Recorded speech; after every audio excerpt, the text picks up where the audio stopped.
This is the award-winning Lee Pitts Live. Brought to you by the North Law Firm. For car accidents and negligent security cases, call Joe at 239-337-1191. By Crime Stoppers of Southwest Florida.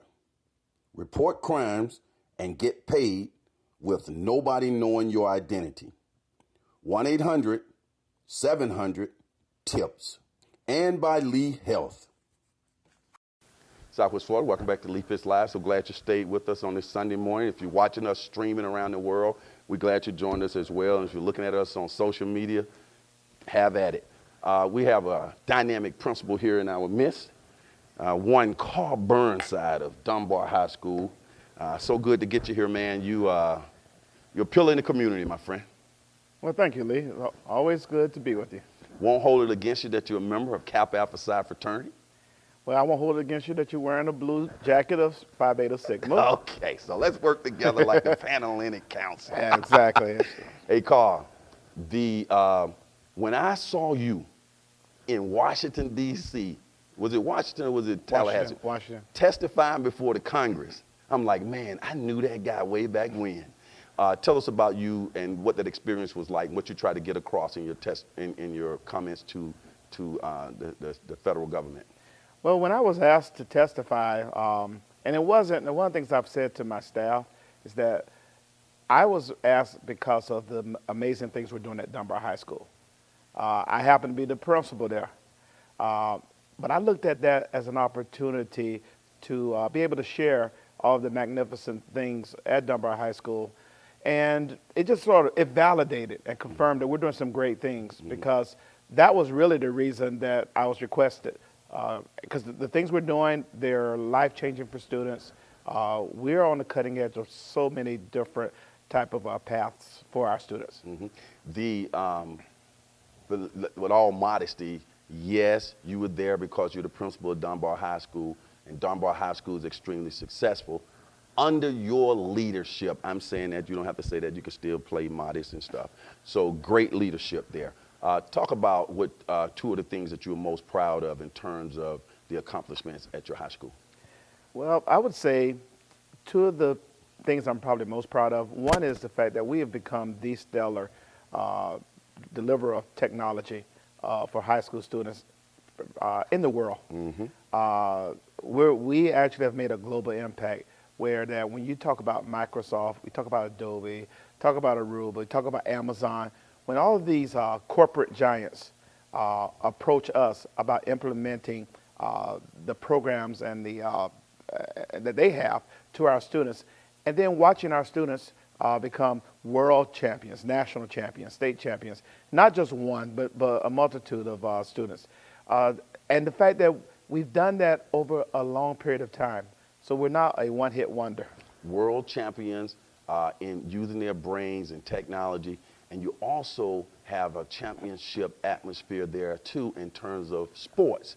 I like the fact that you got both, not one and not the other. So often so much emphasis is placed on sports, but you guys have scholars in your sports. I see them getting these great scholarships. They're honor students, and they can handle the sports part with your basketball team, especially the girls' basketball team. So I want you to take both of those and just kind of talk about how you blend academics and sports so well. And I was going to say that, and so when I talked about the technology program, because when we've been able to combine that with our being an IB school, the only IB STEM school, so we focus on science, technology, engineering, and math in the state of Florida. And so, but the other piece, the second part that I'm most proud of, is that we meet the needs of students, whether they're coming in as first language students who, and when I say first language, they don't know English, and they graduate. We take the middle kid, and the fact that our student population really works so well together, and having that dedicated teacher staff. The second thing I'm most proud of, we can honestly say that we have we call ourselves a one-stop shop for success. Right. That means that any kid could find their way to a great future at Dunbar High School. Let me describe Dunbar High School and this location to people who may be watching this around the world. Okay, so we're in the southwest quadrant of the state of Florida, people. in Fort Myers, Florida, which is on the Gulf of Mexico.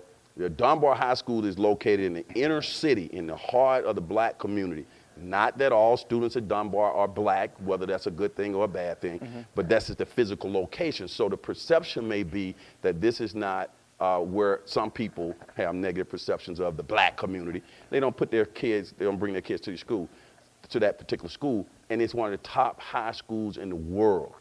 Tell us about the challenges pertaining thereto. I think the challenges really, and I've thought about this over years, it goes back to, I think, the original desegregation of Lee County. And what happened was that if you think about even, and Dunbar High School, it was the hub of that. In 1969, Dunbar High School was closed because in order for Lee County to integrate the schools, they closed the school that serviced the black students and bused them to across the tracks, as we refer to it. Right. And I think that message back then was, in order to get a good education, you had to go across the tracks. That subconsciously still permeates within our county. And not just among those who live outside of the Dunbar community, but honestly, which is sometimes sadder, those who live within or grew up in the Dunbar community. I can't wait until my son is old enough to go to high school so he can go to Dunbar High School. I don't know what all the paperwork is going to be. I don't want you to turn no special favors. He's going to have the proper academic. But I want my son to go to Dunbar High School. I know that's the best place for him. That's my pitch. Being Microsoft certified, what does that mean? What that means is that you have verification that you can perform on the industry level right away. And what happens is that it's good for those who are going to the workforce, because I have kids who graduate from high school and they're making more money than the teachers who are teaching them right out of high school. Right. But most of the kids want to go to college. So what happens is they go to college and they have just a plethora of opportunities that are before them, because what happens, colleges are realizing that when they see a kid, like we have Tyler Millis, who's at MIT, the top technology college in Massachusetts Institution of Technology. Exactly. On a matter of fact, his choices came to Harvard flew him up for an interview, MIT flew him up for an interview. He chose MIT, but it was based on he received almost 40 certifications. But that type of performance, what it did, it tells the industry, corporations, and colleges and universities that you have shown that you're performing on a high level. And so it serves as more confirmation of your academic aptitude. I want to go back to something you said earlier and let you briefly speak to that. You said most students want to go on to college. You as an educator, you know that your students can come out and go right into the workforce. Where do you stand on that? What's the general consensus? Should they go to college? Should they go straight to work? Well, and I'm glad you mentioned that, because that was part of my testimony. College is not for everyone. What it is, you want to prepare students so that they are marketable.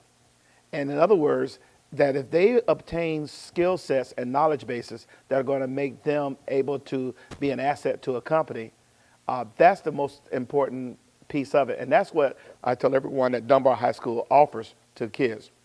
So you can go to college and get a degree in certain things. Like one of my oldest daughter is teaching now technology. She didn't go to college for technology. Right. But that's what she's teaching now. Amazing. And so I think we have to get out of the mindset that the only pathway to success is to get a college degree. What it is, you want to be college or career ready. Amazing. And those are the skill sets and the backgrounds that we are providing our students. Switching from academics, I want to get a little sports in before you run out of here. You have a beautiful stadium out there, the North Law Firm Sports Complex, or whatever you call it, and just the school spirit for sports there is just outstanding, isn't it? Yes, and I think what I'm proud of is that, like I said, our kids, like we have football kids who not just win on Fridays, but they're able to also qualify for athletic scholarships. Okay, and then now we've also, even our swimming team, you'll be proud of that, has become a solid entity. And so now in that law firm stadium, we're getting North Law Firm Stadium. Yes, because he also makes a presence there. Right. Now we're getting a rubber track put in there. which will be great for our track and field And every program. time I talk to that law enforcement officer with the Lee County Sheriff Department who coaches that swim team, he keeps telling me to get over there. So I'll come over there and give him a little pointers. Yeah, Angelo, yes. I still can. I do a few things. Yeah. Well, Carl, look, it's been a pleasure having you on the show. Looking forward to getting you back in the future. Your website is on the screen. People can get more information on the school. Are there still openings? Can people still put their students in Dunbar High School? Well, what they have to do, and that's the thing about it. There should not be any openings. When you look Should at be a our waiting program, list. Should be a huge waiting list. But especially with our special programs, there are opportunities for students to get in. Eventually, and each year gets better, Lee. Eventually, everybody's going to figure it out. Mm-hmm. Well, my son will be there probably in about 4 more years, so keep a slide for him, all right? All right. All right, let's bump you out. Okay. We got your band director coming up next. Excellent. As the saying goes on this particular show, for those who say it can't be done, they're usually interrupted by those like Carl Burnside and all the fine people at Dunbar High School, one of the best high schools in the world who are doing it. We'll be right back and talk to the band director. Hi, everybody. Thanks for watching Lee Pitts Live. Of course, I'm Lee Pitts, the host of Lee Pitts Live. We're here at the Holiday Inn Airport in Fort Myers, and I want you to continue to watch Lee Pitts Live on television, on YouTube, and of course, listen to us on radio. But to get all of your shows to come right to you, just click on that subscribe button right there, and Lee Pitts Live will come right to you, your time, your way. That's Lee Pitts Live.